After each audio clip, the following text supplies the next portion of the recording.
नमस्कार दोस्तों, मेरा नाम है शेखर और स्वागत है आप सभी का हमारे यूट्यूब चैनल शिखर स्टडी पॉइंट पर।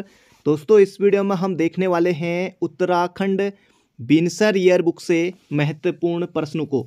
दोस्तों, आपने देखा होगा कि जो पुलिस परीक्षा हुई थी उसमें उत्तराखंड के भी करंट अफेयर पूछे गए थे और दोस्तों जो राष्ट्रीय करंट अफेयर हैं, अंतर्राष्ट्रीय करंट अफेयर हैं, वो भी दोस्तों पूछे गए थे। लगभग दोस्तों 10 से लेकर 14 क्वेश्चन दोस्तों पूछे गए थे करंट अफेयर के, उत्तराखंड और राष्ट्रीय अंतर्राष्ट्रीय दोस्तों सभी करंट अफेयर को मिलाकर।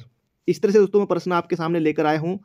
ऑब्जेक्टिव प्रश्न दोस्तों बनाने में दोस्तों समय लगता है, फिर 4 ऑप्शन भी बनाने होते हैं दोस्तों। इतना समय अब आपको पता है कि एग्जाम दोस्तों नज़दीक है और मैं भी आप ही की तरह एक तैयारी करने वाला छात्र हूँ दोस्तों। जितनी मदद हो सकती है मैं अपनी तरफ से पूरी कोशिश दोस्तों आपके लिए करूँगा। अगर दोस्तों ये बिनसर ईयर बुक की दोस्तों क्लास आपको इस तरह से पसंद आती है तो दोस्तों मैं 31 दिसंबर तक दोस्तों मैं पूरी तरह से ये बुक दोस्तों आपकी पूरी बुक दोस्तों समाप्त कर दूंगा। अब देखिए दोस्तों, जो ये वाला प्रश्न है, यूक्रेन में फंसे भारतीयों की वापसी के लिए ऑपरेशन गंगा शुरू किया गया। अब दोस्तों बाकी और लंबा चौड़ा भी उसमें दिया हुआ है, वो आपको दोस्तों याद नहीं रखना दोस्तों, जो महत्वपूर्ण है। क्योंकि दोस्तों आपको क्या करना दोस्तों, आपका सिर्फ वहाँ पर क्वेश्चन सही होना चाहिए। ये नहीं कि दोस्तों ज़्यादा आपको, अब दोस्तों अंत समय है, ज़्यादा दोस्तों आपको इधर उधर का फालतू नहीं पढ़ना है, बिल्कुल दोस्तों सटीक पढ़ना है। अब देखिए दोस्तों, ये वाला प्रश्न भी जो था, ये नरेंद्र सिंह नेगी को संगीत नाटक अकादमी दोस्तों संगीत नाटक अकादमी सम्मान दिया गया। हालांकि दोस्तों इन प्रश्नों को हम पहले भी हमने देखे थे, लेकिन दोस्तों अब बिनसर ईयर बुक दोस्तों आपको इस तरह से पसंद आता है दोस्तों, मैं 31 दिसंबर तक ये पूरी बुक दोस्तों इस तरह से आपके सामने रख दूंगा। तो चलिए दोस्तों शुरू करते हैं। दोस्तों ऑब्जेक्टिव प्रश्न बनाने का दोस्तों समय नहीं मिला, क्योंकि अब दोस्तों आप सभी समझदार हैं और पटवारी का पेपर देंगे, आप फॉरेस्ट गार्ड का पेपर देंगे, कलर का पेपर देंगे, दरोगा का पेपर देंगे दोस्तों। अब मेरी दोस्तों जो परिभाषा रहेगी, जो आयोग की परिभाषा रहेगी, अब दोस्तों जरूरी नहीं है कि जिस तरह से मैंने बनाई है आयोग भी उसी तरह से पूछे। अब किताब से दोस्तों प्रश्न सीधे सीधे आयोग उठाता है, तो आपको दोस्तों क्या क्या याद रखना है दोस्तों, वो हम इसमें अब देखने वाले हैं। तो सबसे पहले दोस्तों यहाँ पर दिया हुआ है कि भारत की आज़ादी के अमृत महोत्सव अर्थात 75वें स्वतंत्रता दिवस के उपलक्ष्य में देशवासियों के दिलों में देशभक्ति की भावना जागृत करने और जनभागीदारी सुनिश्चित करने के उद्देश्य से प्रधानमंत्री नरेंद्र मोदी के आह्वान पर हर घर तिरंगा अभियान चलाया। अब दोस्तों आपको इतना ये याद नहीं रखना है, आपको दोस्तों इसमें सिर्फ इतना याद रखना है कि हर घर तिरंगा अभियान दोस्तों ये कब से लेकर कब तक चलाया गया। दोस्तों ये चलाया गया 13 अगस्त से लेकर 15 अगस्त 2022 तक, इतना ही आपको याद रखना है। तक लोगों से अपने घरों पर तिरंगा राष्ट्रीय ध्वज फहराने की अपील की। इस अभियान की घोषणा प्रधानमंत्री नरेंद्र मोदी ने 31 जुलाई 2022 को अपने मन की बात दोस्तों, ये मन की बात बहुत ज़्यादा प्रसिद्ध है, रेडियो प्रसारण में की थी। तो ये दोस्तों आपको याद रखना है, हर घर तिरंगा अभियान 13 से लेकर 15 अगस्त तक। राज्य में पहली महिला विधानसभा अध्यक्ष दोस्तों ये बनाया गया है, उत्तराखंड में पहली बार किसी महिला को विधानसभा अध्यक्ष बनाया गया है। विधानसभा सत्र शुरू होने से पहले 26 मार्च 2022 को कोटद्वार की विधायक श्रीमती रितु खंडूरी भूषण को निर्विरोध विधानसभा अध्यक्ष चुनाया गया है। वे राज्य की 6ठी विधानसभा अध्यक्ष हैं। विधानसभा के दोस्तों पहले अध्यक्ष कौन थे, ये आपको बताना है कमेंट बॉक्स में। सीधे सीधे दोस्तों प्रश्न पहले भी कई बार पूछा गया है, पुलिस परीक्षा में पूछा गया था, तो आपको दोस्तों पहले बताना है। प्रश्न दोस्तों इस तरह से सीधे सीधे बनता है। अब दोस्तों हो सकता है कि वर्तमान में जो हमारी 6ठी विधानसभा अध्यक्ष हैं, वैसे दोस्तों जो निर्वाचित विधानसभा में 5 हुए हैं, लेकिन एक अंतरिम विधानसभा में उस समय दोस्तों कौन थे विधानसभा अध्यक्ष दोस्तों, वो थे प्रकाश पंत। तो ये नाम आपको याद रखना है। और पहली महिला दोस्तों विधानसभा अध्यक्ष कौन है, श्रीमती रितु खंडूरी भूषण। तो ये आपको नाम याद रखना है। सीट दोस्तों पूछ सकता है आयोग की कि कौन सी सीट से दोस्तों निर्वाचित हुई हैं दोस्तों, ये कोटद्वार की, कोटद्वार से दोस्तों इन्होंने चुनाव लड़ा था, ये भी आपको याद रखना है। अब आगे बढ़ते हैं। वर्ष 2022 में डॉक्टर कल्पना सैनी राज्यसभा के लिए निर्वाचित हुई दोस्तों, ये नाम आपको याद रखना है। और राज्यसभा के दोस्तों कितनी सीटें हैं, 3 सीटें हैं, ये आपको याद रखना है। लोकसभा के दोस्तों 5 सीटें हैं। एससी के लिए दोस्तों कितनी सीटें आरक्षित हैं, 13 हैं। एसटी के लिए कितनी हैं, 2 हैं। लोकसभा के लिए कितनी सीटें आरक्षित हैं दोस्तों, 1 हैं। प्रश्न दोस्तों इसी तरह से बनता है, जो दोस्तों आपकी पटवारी की परीक्षा होगी या फॉरेस्ट गार्ड की होगी, उसमें भी दोस्तों उत्तराखंड 30 से लेकर दोस्तों 32 क्वेश्चन दोस्तों बिल्कुल आसान रहेंगे।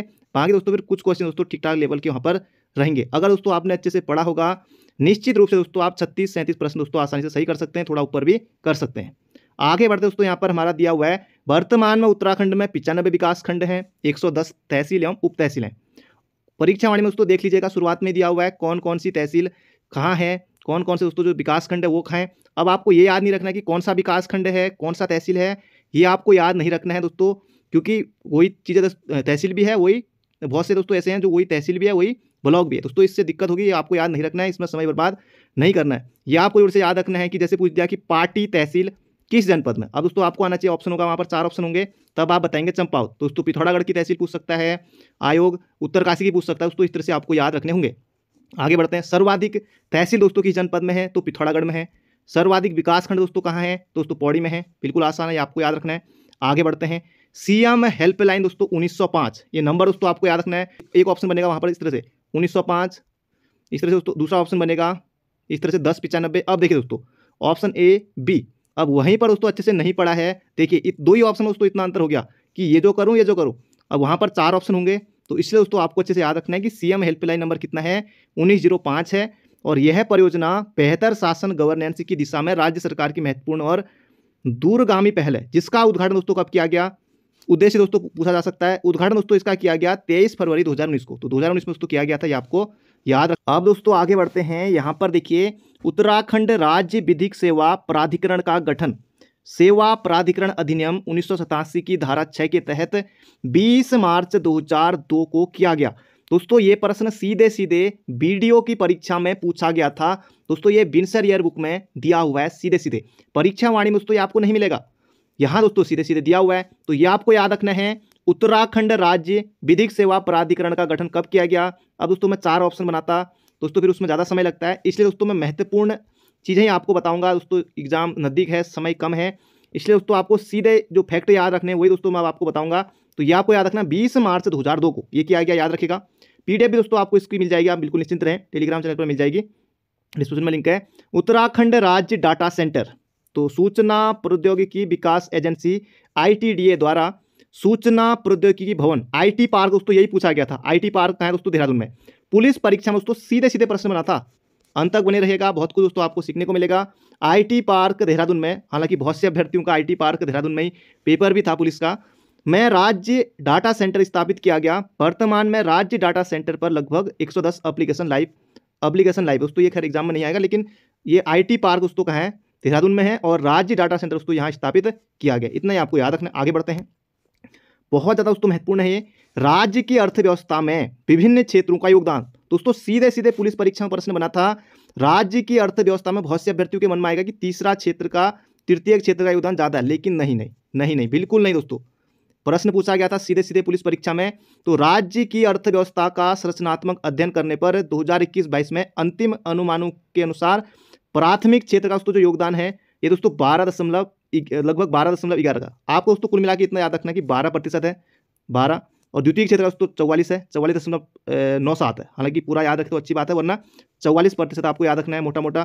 तृतीय क्षेत्र का दोस्तों योगदान देखिए 42.92, तृतीय का दोस्तों कम है। पूछा गया था कि किस क्षेत्र का योगदान सर्वाधिक है, दोस्तों ये है द्वितीय क्षेत्र का, ध्यान से देख लीजिए यहाँ पर, ये दोस्तों कितना है 44.97, तो ये आपको याद रखना इस तरह से। अगर दोस्तों आपको याद रहे तो आप 12.11 याद रख सकते हैं, लेकिन आपको लगभग 12%, 44% और लगभग दोस्तों 43% यानी कि 42% आप इस तरह से याद रख सकते हैं मोटा मोटा। बाकी पूरा याद रख सके तो अच्छी बात है। आगे बढ़ते हैं। अब दोस्तों ये भी बन सकता है कि राज्य की प्रति व्यक्ति आय 2020-21 में, ये दोस्तों 2023 की दोस्तों जो ये दोस्तों ये विंसर ईयर बुक है, इसे हम दोस्तों यहाँ पर देख रहे हैं। तो राज्य की प्रति व्यक्ति आय दोस्तों वर्ष 2020-21 में राज्य की प्रति व्यक्ति आय 1,82,698 रुपये आंकी गई है, जबकि 2021-22 में ये दोस्तों कितनी थी, 1,96,282 रुपये अनुमानित। तो ये आपको याद रखना। आगे बढ़ते हैं। राज्य आय एवं लोक वित्त, तो राज्य की विकास दर में वर्ष 2020-21 के अंतिम अनुमान के अनुसार दोस्तों कितनी, 4.42 वृद्धि दोस्तों ऋणात्मक आंकी गई है, ये आपको याद रखना है। और 2021-22 में दोस्तों 6.13 लगभग 6.13% दोस्तों वृद्धि रहने का ये अनुमान है। ये भी दोस्तों आ सकता है कितना प्रतिशत आयु दोस्तों, इस तरह से भी पूछ सकता है। आगे बढ़ते हैं। वर्ष 2021 में सकल घरेलू राज्य उत्पाद में तृतीय क्षेत्र का योगदान 44.97 अनुमानित है, तो ये आपको याद रखना। आगे बढ़ते हैं। विनिर्माण क्षेत्र का दोस्तों जो योगदान है ये है 33.38%, बहुत ज़्यादा महत्वपूर्ण है। आगे दोस्तों बढ़ते हैं। अब देखिए दोस्तों द्वितीय क्षेत्र का योगदान ज़्यादा है, यही दोस्तों प्रश्न पूछा गया था पुलिस परीक्षा में, याद रखना आपको सीधे सीधे। राज्य में औद्योगिक विकास से संबंधित योजनाएं, अब ये दोस्तों एक योजना है। महिला उद्यमी विशेष प्रोत्साहन योजना दोस्तों बहुत ज़्यादा महत्वपूर्ण है। ये दोस्तों कब शुरू की गई थी? तो 15 अगस्त 2015। इतना ही आपको याद रखना है, महिला उद्यमी विशेष प्रोत्साहन योजना 15 अगस्त 2015। अब दोस्तों आगे बढ़ते हैं। 21 दिसंबर 2015 को state single window clearance system की शुरुआत से राज्य निवेशकों की मंजूरी संबंधित शासन प्रणाली में सुधार करने पर ध्यान केंद्रित कर रहा है। आगे बढ़ते हैं दोस्तों, ये आपको याद रखना है। उत्तराखंड खादी एवं ग्राम उद्योग बोर्ड दोस्तों ये कब बना था? 17 अगस्त 2002 में। हालांकि आपने और जगह भी पढ़ा होगा, तो ये आपको याद रखना है कि उत्तराखंड खादी एवं ग्राम्य उद्योग दोस्तों जो बोर्ड है ये कब बना था? 17 अगस्त 2002 में। मुख्यालय दोस्तों कहाँ है इसका? ये है देहरादून में। तो प्रश्न दोस्तों पूछा जा सकता है। आगे बढ़ते हैं। ई श्रम दोस्तों एक जो पोर्टल है दोस्तों इसे लॉन्च किया गया, ये दोस्तों किससे संबंधित है? ये प्रश्न आ सकता है। ये दोस्तों पूछी जा सकती है कि कितने से कितने वर्षों तक? तो केंद्र सरकार द्वारा असंगठित क्षेत्र के कामगारों का राष्ट्रीय डेटाबेस तैयार करने और उनके लिए केंद्र और राज्य सरकारों की सामाजिक सुरक्षा योजनाओं कल्याणकारी योजनाओं के वितरण को सुगम बनाने के उद्देश्य से 2021 में दोस्तों अगस्त 2021 में ई श्रम दोस्तों जो पोर्टल है ये लॉन्च किया गया। तो उद्देश्य दोस्तों आप समझ गए होंगे। और 16 वर्ष से 59 वर्ष तक के असंगठित क्षेत्र के कामगार इस पोर्टल पर अपना पंजीकरण करा सकते हैं। तो पंजीकरण दोस्तों ई श्रम पोर्टल पर पंजीकरण दोस्तों कराने की दोस्तों जो आयु सीमा है दोस्तों वो 16 से लेकर 59 है। आगे बढ़ते हैं। उत्तराखंड बजट 2022-23 दोस्तों हो सकता है पटवारी में आ जाए, फॉरेस्ट गार्ड में आ जाए दोस्तों, ये मुझे तो नहीं पता, नहीं दोस्तों किसी को भी नहीं पता कि दोस्तों कोई नहीं बता सकता कि ये प्रश्न इस परीक्षा में आएगा। अब दोस्तों किताब में दिया हुआ है, सिलेबस में दोस्तों दिया हुआ है, तो हमें दोस्तों वो सब पढ़ना है। तो बजट 2022-23 में दोस्तों उत्तराखंड के बजट में इस वर्ष 12% की दोस्तों क्या हुई? वृद्धि हुई है। वर्ष 2021-22 के वित्तीय वर्ष में राज्य का कुल बजट में 57,400 करोड़ रुपए दोस्तों पहले था 21-22 में, लेकिन दोस्तों 22-23 में दोस्तों ये आपको याद रखना है सीधे 65,571 दोस्तों आप याद रखें, पॉइंट में याद नहीं रहे तो चलेगा। 65,571 करोड़ रुपए, इतना आपको याद रखना है 2022-23 के लिए। हो सकता है दोस्तों सीधे सीधे प्रश्न आपसे पूछ लिया जाए, इतना ही आपको याद रखना है। आगे बढ़ते हैं। गौरीकुंड से केदारनाथ तक दोस्तों रोपवे बनने वाला है। तो गौरीकुंड से दोस्तों केदारनाथ तक क्या बनने वाला है? रोपवे, यानी कि रज्जू मार्ग दोस्तों ये बनने वाला है। और कितने किलोमीटर दोस्तों लंबा होगा? 9.7 किलोमीटर दोस्तों इसकी लंबाई होगी। और लागत दोस्तों लगभग 1267 दोस्तों करोड़ रुपए की लागत से बनने वाला है। और उद्घाटन दोस्तों इसका जो शिलान्यास दोस्तों, उद्घाटन तो नहीं शिलान्यास दोस्तों किया था मोदी जी ने किया था 21 अक्टूबर 2022 में। बहुत ज़्यादा महत्वपूर्ण है। और पूर्ण करने का दोस्तों लक्ष्य कब तक रखा गया है? तो जून 2026 तक। दोस्तों प्रश्न आ सकता है कि गौरीकुंड से केदारनाथ तक रोपवे पूर्ण करने का लक्ष्य कब से कब तक रखा गया है? दोस्तों ये रखा गया जून 2026 तक। और ये आपको याद रखना। आगे बढ़ते हैं। भौगोलिक संकेतांक प्रमाणीकरण के तहत उत्तराखंड के 7 उत्पादों कुमाऊं का चूरा ऑयल दोस्तों, चूरा का पेड़ होता है बड़ा सा, जैसे आम का पेड़ होता है दोस्तों बड़ा बड़ा, वैसे दोस्तों पेड़ होता है चूरा का भी। तो चूरा ऑयल दोस्तों ये हो गया चूरा ऑयल, इसको दोस्तों दिया गया है। मुनस्यारी राजमा को दिया गया है। उत्तराखंड का भोटियादन दोस्तों जो पिथौरागढ़ में भोटियादन ये भी दिया गया है। उत्तराखंड एपण और रिंगाल क्राफ्ट और उत्तराखंड ताम्र उत्पाद, इनको दोस्तों उत्तराखंड थुलमा को जियोग्राफिकल इंडिकेशन दोस्तों जो ये है जीआई टैग दोस्तों जिसे कहते हैं दोस्तों, जो भौगोलिक संकेत है दोस्तों, अधिनियम कब का है? 1999 का। ये भी प्रश्न आ सकता है दोस्तों, ये इनको प्रदान किया गया है। तो ये आपको याद रखना है। आगे बढ़ते हैं। औद्योगिक विकास के तहत उत्तराखंड के काशीपुर में 41 एकड़ क्षेत्रफल में एरोमा पार्क दोस्तों, आपको इतना याद नहीं रखना है कि 41 एकड़ में, आपको सिर्फ इतना याद रखना है कि एरोमा पार्क दोस्तों ये कहाँ खोला गया है दोस्तों, कहाँ विकसित किया गया है? काशीपुर में। आपको सिर्फ इतना याद रखना है। और सितारगंज में दोस्तों बनाया गया है, सितारगंज भी उधम सिंह नगर में ही पड़ता है दोस्तों, यहाँ बनाया गया प्लास्टिक पार्क। तो इतना ही आपको याद रखना, ज़्यादा कुछ नहीं। आगे बढ़ते हैं। शिक्षक दिवस के अवसर पर दोस्तों, शिक्षक दिवस कब मनाया जाता है? 5 दोस्तों सितंबर को मनाया जाता है शिक्षक दिवस। तो 5 सितंबर 2022 को प्रदेश के 42 शिक्षकों को शैलेश मेटियानी पुरस्कार से सम्मानित किया गया।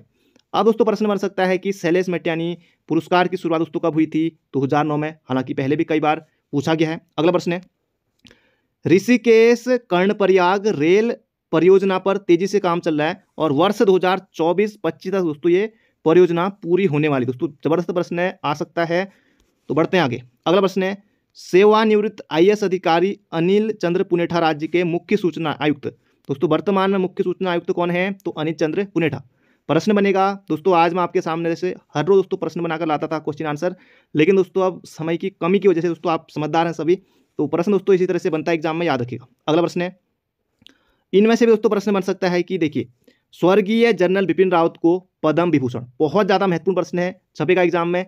विक्टर बनर्जी को पद्म भूषण और डॉक्टर माधुरी बर्थवाल, वंदना कटारिया, बसंती देवी को दोस्तों पद्मश्री सम्मान देने की दोस्तों घोषणा की गई, दोस्तों ये दिया गया है, ये आपको याद रखना। आगे बढ़ते हैं। प्रसिद्ध गढ़वाली लोक गायक एवं रचनाकार नरेंद्र सिंह नेगी एवं दीवान सिंह बजेली को उपराष्ट्रपति द्वारा नई दिल्ली में संगीत नाटक अकादमी सम्मान से सम्मानित किया गया। दोस्तों आयोग ने प्रश्न पुलिस परीक्षा में इतना पूछा कि संगीत नाटक अकादमी सम्मान से किसे सम्मानित किया गया? नरेंद्र सिंह नेगी को। हालांकि दीवान सिंह बजेली को भी दिया गया था। ऑप्शन के अनुसार दोस्तों यही आपको वहां पर करना था। आगे बढ़ते हैं। यूक्रेन में फंसे भारतीयों की वापसी के लिए ऑपरेशन गंगा शुरू किया गया। दोस्तों ये आपको याद रखना है। और अफगानिस्तान से भारत लाने के लिए दोस्तों ये भी मैंने आपको बताया था पेपर से पहले, और आपको अब बताना कमेंट बॉक्स में, क्योंकि दोस्तों ये भी मैंने आपको बताया था अफगानिस्तान से भारत लाने के लिए दोस्तों कौन सा ऑपरेशन चलाया गया, ये आपको बताना कमेंट बॉक्स में। दोस्तों इसे भी हमने पहले देखा था। आगे बढ़ते हैं। वित्त मंत्री निर्मला सीतारमण ने संसद में 39.45 लाख करोड़ रुपए का बजट दोस्तों ये पेश किया है, ये आपको याद रखना है। आगे बढ़ते हैं। जनरल मनोज पांडे देश के 29वें दोस्तों थल सेना अध्यक्ष बनाए गए हैं। दोस्तों ये मिल जाएगा आपको इस बुक में प्रश्न। सीधे दोस्तों आपको जो एग्जाम की दृष्टि से महत्वपूर्ण है वही आपको याद रखना है। आगे बढ़ते हैं। हिंदी लेखिका गीतांजलि श्री को बुकर पुरस्कार देने की घोषणा हुई। दोस्तों ये किसके लिए दिया गया है? दोस्तों ये रेत की समाधि, टॉम ऑफ सैंड, रेत की समाधि के लिए। बहुत ज़्यादा महत्वपूर्ण है, बन सकता है एग्जाम में। आगे बढ़ते हैं। श्रीमती द्रौपदी मुर्मू भारत की कौन से नंबर की दोस्तों राष्ट्रपति हैं? 14वीं, 15वीं, 13वीं, 16वीं। दोस्तों इस तरह से ऑप्शन होगा, तो आपको याद रखना दोस्तों 15वें नंबर की राष्ट्रपति बनी है, ये आपको याद रखना है। अगला प्रश्न है। प्रधानमंत्री नरेंद्र मोदी ने सेंट्रल विस्टा एवेन्यू का उद्घाटन किया। राजपथ दोस्तों उसका नाम क्या किया गया? कर्तव्य पथ, ये आपको याद रखना है। नामीबिया से लाए गए 8 चीते मध्य प्रदेश के कूनो नेशनल पार्क में छोड़े गए। दोस्तों एक तो प्रश्न ये बन सकता है कि किस देश से चीते लाए गए? नामीबिया से।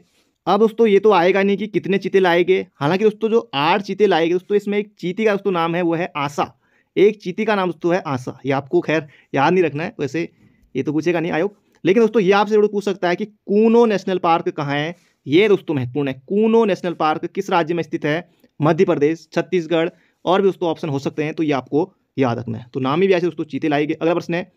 भारत के वर्तमान में मुख्य न्यायाधीश कौन है? दोस्तों ये हैं DY धनंजय यशवंत चंद्रचूड़। 50वें मुख्य न्यायाधीश दोस्तों बनाए गए हैं DY यानी कि धनंजय यशवंत चंद्रचूड़। तो ये आपको सीधे सीधे याद रखना है। विराट कोहली T20 क्रिकेट में सबसे ज़्यादा रन बनाने वाले दोस्तों ये दुनिया के पहले खिलाड़ी बन गए हैं, ये आपको याद रखना है। देश के पहले मतदाता हिमाचल प्रदेश के किन्नौर, दोस्तों किन्नौर से भी हमारी सीमा लगती है, ये थे दोस्तों कौन? श्याम शरण नेगी। देश के दोस्तों पहले मतदाता थे कौन? श्याम शरण नेगी। दोस्तों इनका हो गया निधन। प्रश्न दोस्तों बन सकता है। आगे बढ़ते हैं। अब दोस्तों उत्तराखंड में गौरव सम्मान दोस्तों दिया गया है 5 लोगों को। किन्हें किन्हें दोस्तों दिया गया है देख लेते हैं। 5 हस्तियों को दोस्तों वर्ष 2022 का उत्तराखंड गौरव सम्मान दिया गया है। पहला नाम दोस्तों इस तरह से प्रश्न बनेगा कि इनमें से किनको नहीं दिया गया, किनको दिया है? 3 नाम पहले से दे रखे हैं, चौथा ऑप्शन दे रखा है उपयुक्त सभी। आपने नहीं भी पढ़ा है या जिन्होंने नहीं भी पढ़ा है वो भी उसे सही कर ले जाएंगे, और आपने पढ़ा है तब भी आप सही कर ले जाएंगे। लेकिन दोस्तों प्रश्न आएगा कि इनमें से किसे उत्तराखंड गौरव सम्मान 2022 में नहीं दिया गया। आप दोस्तों इस प्रश्न को सही कर ले जाएंगे, और जिन्होंने नहीं पढ़ा दोस्तों वो कतई नहीं कर पाएंगे। हालांकि हो सकता है तुक्के में हो जाए, लेकिन चांस बहुत कम है। तो इसलिए दोस्तों आपको पढ़ना है गिरीश तिवारी गिरदा, वीरेंद्र डंगवाल को दिया गया, बिपिन रावत, इनका नाम आपको याद रखना है, अजीत डोभाल और परसून जोशी। दोस्तों इन 5 लोगों को दिया गया है। गिरीश तिवारी गिरदा को उत्तराखंड गौरव सम्मान, बिपिन रावत साहब को, वीरेंद्र डंगवाल और अजीत डोभाल और परसून जोशी। तो ये नाम दोस्तों आपको याद रखना है। आगे बढ़ते हैं। और उत्तराखंड सरकार ने वर्ष 2021 में यह सम्मान देने की घोषणा की थी। 2021 के लिए तो दोस्तों दिया गया था ND तिवारी को, नारायण तिवारी को, अनिल प्रकाश जोशी को, रस्किन बॉन्ड को, बछेंद्री पाल और नरेंद्र सिंह नेगी को। दोस्तों ये आपको याद रखना है। आगे बढ़ते हैं। ये पुरस्कार दोस्तों कब दिया जाता है? राज्य स्थापना दिवस के अवसर पर, यानी कि 9 नवंबर को। आगे बढ़ते हैं। केदार सिंह रावत पर्यावरण संरक्षण पुरस्कार दोस्तों ये दिया गया सच्चिदानंद भारती को 2022 का, ये आपको याद रखना है। 2022 का केदार सिंह रावत पर्यावरण संरक्षण दोस्तों पुरस्कार किसे दिया गया? सच्चिदानंद भारती को। पानी राखो आंदोलन के दोस्तों प्रेरणा कौन थे? 1 नंबर के लिए भी दोस्तों प्रश्न आ सकता है, सच्चिदानंद भारती। दोस्तों ये आपको याद रखना है। अगला प्रश्न है दोस्तों, मुझे लगता है आपको ये पसंद आ रहा होगा। इस तरह से हर दिन दोस्तों मैं आपके सामने प्रश्न उत्तर लेकर आता था, लेकिन दोस्तों आज थोड़ा बदलाव किया है। तीलू रौतेली पुरस्कार दोस्तों 2022 में कितनी महिलाओं को दिया गया? 12 महिलाओं को दिया गया। बहुत ज़्यादा महत्वपूर्ण है, बनेगा। उत्तराखंड के दोस्तों मुख्य न्यायाधीश कौन बने हैं दोस्तों? ये बने हैं न्यायमूर्ति विपिन सांघी। दोस्तों कौन से नंबर के हैं? 12वें नंबर के। सीधे सीधे दोस्तों छपेगा प्रश्न, याद रखिएगा। अगला प्रश्न है, राष्ट्रपति द्रौपदी मुर्मू ने 7 नवंबर 2022 को राष्ट्रपति भवन में नर्सिंग पेशेवरों को वर्ष 2021 के लिए फ्लोरेंस नाइटिंगेल पुरस्कार दोस्तों प्रदान किया। और इस अवसर पर उत्तराखंड के 2 नर्सों को दोस्तों कौन कौन? एक तो शशिकला पांडे और एक गंगा जोशी को भी राष्ट्रीय फ्लोरेंस नाइटिंगेल पुरस्कार दोस्तों 2021 के नवाजा। ये नाम आपको याद रखना है, एक तो शशिकला पांडे का और एक याद रखना गंगा जोशी का। आगे बढ़ते हैं। उत्तराखंड का स्थापना दिवस दोस्तों बिल्कुल आसान है। कौन से नंबर का दोस्तों उत्तराखंड हमारा राज्य बना था? 27वें नंबर का। सीधे सीधे दोस्तों प्रश्न पुलिस परीक्षा में पूछा गया था। उससे पहले भी दोस्तों इस प्रश्न को आयोग कई बार पूछ भी चुका था। तो उत्तराखंड का स्थापना दिवस दोस्तों कब? 9 नवंबर 2022 को दोस्तों 9 नवंबर को मनाया जाता है। ये आपको याद रखना है। 22वां स्थापना दिवस दोस्तों इस बार मनाया गया। दोस्तों ये थे आज के हमारे महत्वपूर्ण प्रश्न। उम्मीद करता हूँ दोस्तों आपको ये पसंद आया होगा। बाकी मिलते हैं बहुत जल्दी एक नई वीडियो में। बाकी दोस्तों आप बिल्कुल निश्चिंत रहें, पीडीएफ आपको इसकी मिल जाएगी। और इसी तरह से दोस्तों मैं पूरी दोस्तों जो बिनसर ईयर बुक है आपके सामने दोस्तों बिल्कुल घोल दोस्तों आपके सामने मैं इस तरह से रख दूंगा पेपर से पहले।